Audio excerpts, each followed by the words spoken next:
Kita bicara soal ironi ya di segmen motivasi. Apa yang dimaksud dengan ironi? Ya, ironi itu sebenarnya sederhananya adalah sesuatu yang berkebalikan atau bertolak belakang. Situasi yang kita harapkan yang kemudian nyatanya berbeda dari yang kita pikirkan. Ya, semacam takdir ya atau seperti itu. Nah, suatu ketika ada seorang pria di sebuah kota menyukai seorang gadis dan punya kerinduan untuk menikahinya.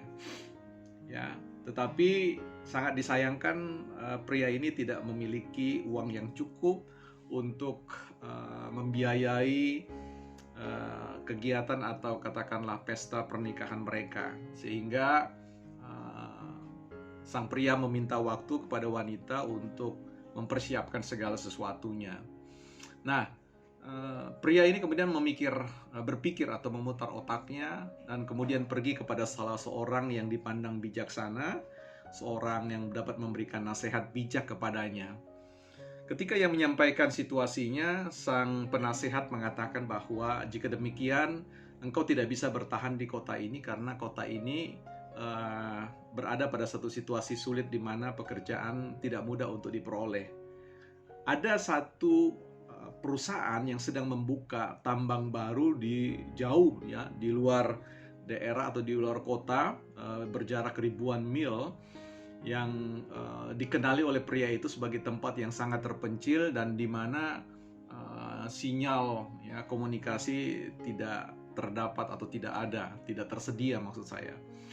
Ya, nah kemudian sang pria itu mengatakan, bagaimana dengan kondisi saya kalau saya tidak bisa berkomunikasi dengan gadis saya atau calon istri itu, maka dikhawatirkan tahun depan ketika saya pulang, saya akan menjumpai satu kondisi di mana dia sudah menikah dengan orang lain. Ya, nah, sang penasihat kan mengatakan, don't worry, just be happy. Jangan jangan khawatir, tetap ya bersukacita, tetap berbahagia. Itu tinggal teknis, itu soal teknis. Jadi sang penasihat ini memberikan saran untuk pria itu setiap hari tulis surat ya. Tulis surat yang panjang-panjang supaya dengan maksud mengikatkan pikiran sang gadis itu supaya tidak melupakannya. Ya. Dengan wajah yang sangat sedih tetapi harus dilakukan, maka pria ini kemudian mengikuti saran itu dan pergi berjanji kepada sang gadis untuk datang di 1 tahun kemudian untuk menikahinya. Ya, dan dia pergi setiap hari di lokasi di mana ia bekerja. Dia dengan tekun menulis surat dengan perasaan yang dia curahkan, hati dan pikiran yang betul-betul tercurahkan ya di surat itu. Dia menulis sampai berlembar-lembar dan kemudian dia mengirim melalui tukang pos dan terus-menerus hari berikutnya, hari demi hari sampai ke 365 hari. Nah, pada suatu waktu dia merasa bahwa ia memiliki dana yang cukup untuk pergi menjumpai kekasihnya. Tetapi ya tidak disangka-sangka ternyata ia harus berjumpa dengan satu kondisi yang sangat pahit. Karena apa? Karena calon mempelai ya, gadis yang dia impikan itu ternyata sudah menikah dengan orang lain, dengan laki-laki lain. Dan ternyata laki-laki itu adalah sang tukang pos itu ya. Nah, ini kan sesuatu yang ya ada nilai getirnya ya, ada nilai ironisnya ya. Jadi orang yang mengantarkan suratnya itulah yang kemudian menikahi gadis itu. Tetapi di balik itu ada juga satu situasi di mana oleh karena ketekunan sang pria itu menulis surat ya, pada suatu waktu penerbit besar menerbitkan ya surat-surat cintanya itu. Dan dari situ kemudian dia menjadi seorang penulis terkenal ya. Jadi seorang penulis terkenal yang dieluk-elukan banyak orang, bahkan kemudian ya diminati oleh banyak sekali ya gadis-gadis. Dan singkat cerita ya, laki-laki yang malang ini tadinya kemudian berubah menjadi pria yang katakanlah orang yang menjadi orang populer, yang kemudian menikah dengan penggemarnya, salah seorang penggemarnya yang lebih cantik dari yang sebelumnya. Nah, teman-teman, kita melihat di situ satu situasi yang ironis ya. Pria ini ingin mempersunting, ingin menikahi gadis yang awalnya dia jumpai. Tetapi karena satu situasi yang melatar belakanginya, kemudian cerita berbalik menjadi lain dari yang diharapkan. Dan ini yang kita sebut dengan ironis. Ya, ironis juga bahwa tukang pos itu tadi yang harusnya hanya berurusan dengan persoalan antar mengantar surat, ternyata mengantar hatinya ya. Berjumpa dengan wanita yang merupakan tempat di mana setiap hari dia akan mengantar, setiap waktu dia mengantar suratnya.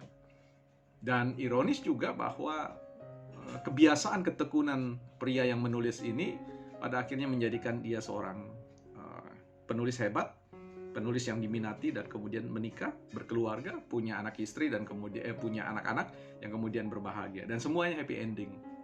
Ya, di balik kisah tentang happy ending ini ya ada situasi getirnya, ada situasi ironisnya, ya, situasi yang harapannya awalnya seperti itu tetapi tidak terjadi.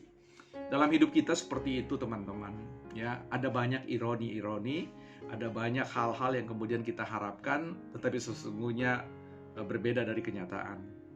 Saya masih ingat pada satu hal yang saya sampaikan bahwa ketika memotivasi diri, selalu kejarlah impian-impian besar, ya. Impikan impian yang membuat Anda betul-betul berkeringat, betul-betul jatuh bangun untuk mengharapkan itu terjadi. Karena itu saya katakan bidik bintang, ya, kalau engkau tidak sampai maka kau jatuh di bulan. Ini kan ironinya, Anda mengharapkan tiba di bulan, tiba di bintang, tetapi Anda tidak mampu dan jatuh di bulan. Nah, kisah tadi ya mengandaikan hal tersebut ya.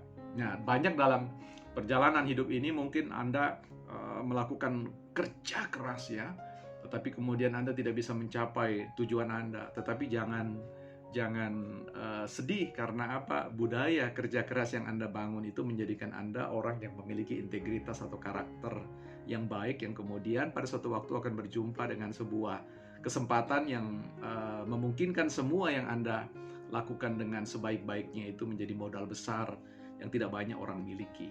Ya. Anda bisa saja hari ini berpikir bahwa Anda begitu banyak membaca buku, lantas kemudian Anda melihat bahwa pengembaliannya tidak seperti yang Anda bayangkan. Tapi percayalah, ya, apa yang Anda tabur pasti Anda akan tuai. Ya. Proses-proses itu ya tidak akan pernah mengkhianati Anda.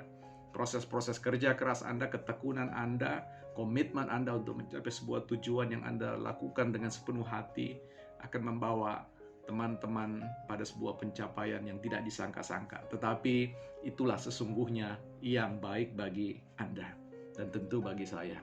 Yuk sambut ironi-ironi dalam hidup ini. Sepanjang Anda dan saya bertanggung jawab dengan sebuah proses untuk memperbaiki diri, maka hasilnya selalu akan memberikan kemenangan bagi kita. Sampai jumpa di konten-konten edukasi dan motivasi lainnya. Saya Bel Padatu, salam hebat dan salam trio.